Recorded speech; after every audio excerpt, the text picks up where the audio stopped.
Doctor কাইয়ুমের কিছু বর্তমান কাজ এবং ভবিষ্যৎ পরিকল্পনা। আমাদের প্রিয় ঢাকা 11 আসনকে একটি আদর্শ জনপদ হিসেবে গড়ে তুলতে ডক্টর এম.এ. কাইয়ুম নিরলসভাবে কাজ করে যাচ্ছেন। তার নেওয়া কিছু বর্তমান উদ্যোগ এবং ভবিষ্যৎ পরিকল্পনা আপনাদের সামনে তুলে ধরছি। বিনামূল্যে চিকিৎসা সেবা, হেলথ কার্ড। এলাকার মানুষের সুস্বাস্থ্যের কথা চিন্তা করে তিনি ইতিমধ্যে হেলথ কার্ড চালু করেছেন, যার মাধ্যমে বিনামূল্যে চিকিৎসা সেবা দেওয়া হচ্ছে বাড্ডা এলাকায়। সুখবর হল, খুব শিগগিরই তিনি এই সেবা রামপুরা এবং ভাটারা এলাকাতেও চালু করতে যাচ্ছেন, ফ্যামিলি কার্ডের মাধ্যমে খাদ্য সহায়তা। ডক্টর কাইয়ুমের নিজস্ব উদ্যোগে ইতিমধ্যে 2500 পরিবারের মাঝে ফ্যামিলি কার্ড বিতরণ করা হয়েছে। এর মাধ্যমে তিনি প্রতি মাসে 17 কেজি করে খাদ্য সামগ্রী পৌঁছে দিচ্ছেন। বিশেষ করে পরিবারের নারীদের হাতেই তিনি এই সহায়তা তুলে দিচ্ছেন, যাতে সংসারের প্রকৃত উপকার হয়। যদি বিএনপি নির্বাচিত হয়, বিএনপি চেয়ারম্যান তারেক রহমানের প্রতিশ্রুতি অনুযায়ী প্রশাসনিকভাবে ফ্যামিলি কার্ড কর্মসূচি চালু করা হবে। নিরাপত্তা নিশ্চিতকরণ। জনগণের নিরাপত্তাই তার সর্বোচ্চ প্রাধান্য।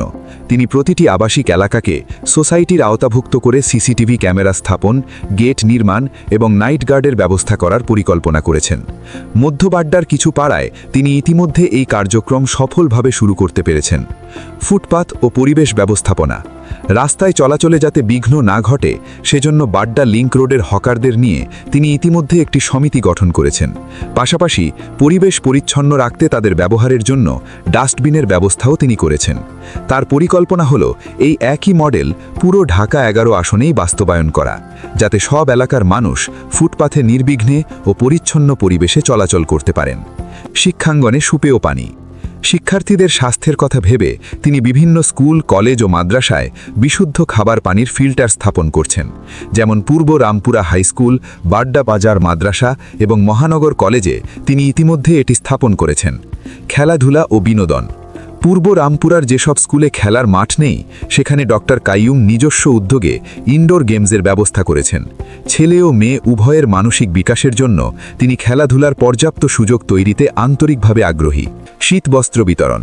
শীতের সময় ডক্টর কাইয়ুম নিজস্ব উদ্যোগে দরিদ্র পরিবারগুলোর মাঝে শীতবস্ত্র বিতরণ কর্মসূচি চালু রেখেছেন এবং ভবিষ্যতেও তা অব্যাহত রাখবেন। নিয়মিত কার্যকর মশার ওষুধ। সবচেয়ে ঘনবসতিপূর্ণ কিছু এলাকায় মশার সমস্যা দুর্বিষহ। আগামীতে প্রশাসনিক সমর্থন পেলে ডক্টর কাইয়ুম প্রতিটি ওয়ার্ডে কার্যকর মশার ওষুধ দেওয়ার ব্যবস্থা নিয়মিত করবেন। কিছু এলাকায় তিনি এই পদক্ষেপটি স্বয়ংসেবকদের মাধ্যমে ইতিমধ্যে শুরু করতে পেরেছেন। Youth centre. তিনি প্রতিটি ওয়ার্ডে একটি করে ইউথ সেন্টার চালু করতে চান, যেখানে তরুণদের জন্য কোলাবোরেটিভ ওয়ার্কস্পেস, বিনোদন কেন্দ্র এবং বিভিন্ন সমাজসেবামূলক প্রশিক্ষণ গ্রহণ করার ব্যবস্থা থাকবে। তিনি এই স্থানগুলো নারী উদ্যোক্তাদের জন্য একটি নিরাপদ স্থান হিসেবে গড়ে তুলতে চান এবং মাদকমুক্ত রাখতে বিশেষ তদারকির ব্যবস্থা রাখবেন। শিক্ষায় সহায়তা ও নারী শিক্ষা। মেধাবী কিন্তু অসচ্ছল শিক্ষার্থীর বেতনের দায়িত্ব তিনি নিয়েছেন বহুবার। তার একটি বড় পরিকল্পনা হল মেয়েদের জন্য ইন্টারমিডিয়েট পর্যন্ত শিক্ষা সম্পূর্ণ অবৈতনিক করা এবং পুনরায় চালু করতে চান বেগম খালেদা জিয়ার ঐতিহাসিক খাদ্যের বিনিময় শিক্ষা কর্মসূচি। পাশাপাশি নারীদের কর্মজীবন ও পরিবার জীবনের ভারসাম্য রক্ষায় ডে কেয়ার সেন্টার স্থাপনের পরিকল্পনা রয়েছে। কর্মসংস্থান সৃষ্টি ও আত্মনির্ভরশীলতা নিশ্চিত করতে সেলাই শিক্ষা ও বিভিন্ন কারিগরি প্রশিক্ষণের মাধ্যমে দক্ষতা উন্নয়নমূলক কর্মসূচি চালুর উদ্যোগও তিনি নেবেন। মাদ্রাসা শিক্ষার আধুনিকায়ন। মাদ্রাসার শিক্ষার্থীরা যাতে কর্মজীবনে পিছিয়ে না পড়ে, সেজন্য ধর্মীয় শিক্ষার পাশাপাশি তাদের জন্য কারিগরি প্রশিক্ষণের ব্যবস্থা করতে তিনি বদ্ধপরিকর। ধর্মীয় নেতাদের সম্মাননা। তিনি মসজিদের ইমাম, মুয়াজ্জিন ও খতিবদের জন্য সরকারি বেতনের পরিকল্পনা করেছেন।